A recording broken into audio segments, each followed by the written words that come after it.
आज खुश तो बहुत हो गए तुम।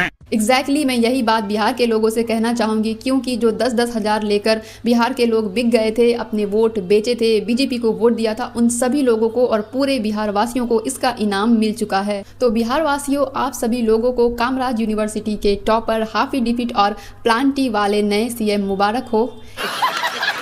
दोस्तों, मुझे तो ये सोचकर हंसी आ रही है कि बीजेपी ने जिस तेजस्वी यादव को 9वीं फेल बताकर यह कहा था कि देखो ये 9वीं फेल क्या बिहार में डेवलपमेंट करेगा, उसी बीजेपी ने एक 7वीं फेल को उठाकर सीएम बना दिया और इस महाशय से एक शपथ पत्र तक ढंग से पढ़ा नहीं जा रहा है। रखूंगा, अचून अचून अचून अचून रखूंगा अपने कर्तव्यों के निर्वहन के सम्यक सम्यक सम्यक संशुतित क्या बोला तूने?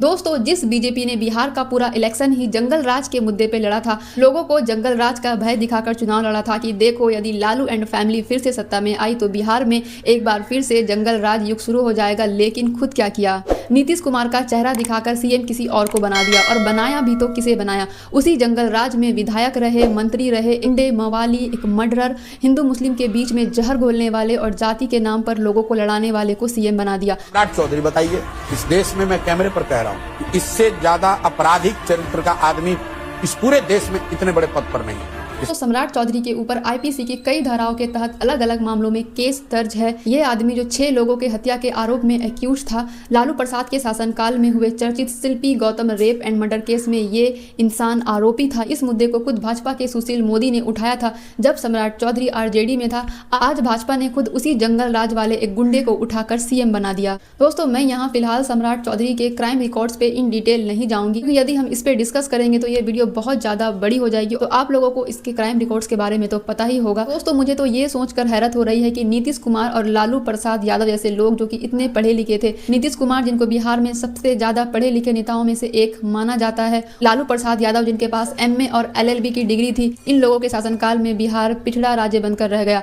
फिर ऐसा 7वीं फेल आदमी जो बिहार का सीएम होगा, वो बिहार को कहाँ ले जाएगा। तो अंत में मैं बस इतना ही कहना चाहूंगी, आज ऐसे ऐसे अनपढ़ नेता देश के ऊपर थोपे जा रहे हैं कि आगे आने वाली जनरेशन हम पर हंसेगी और ये कहेगी कि तुम लोग इतनी इतनी डिग्रियां लेकर लाइन में खड़े थे और ऐसे अनपढ़ जाहिलों को संसद में भेज दिया, ऊंचे ऊंचे पदों पर बैठा दिया, अपने बच्चों की शिक्षा नीति की जिम्मेदारी दे दी, देश को चलाने की जिम्मेदारी दे दी।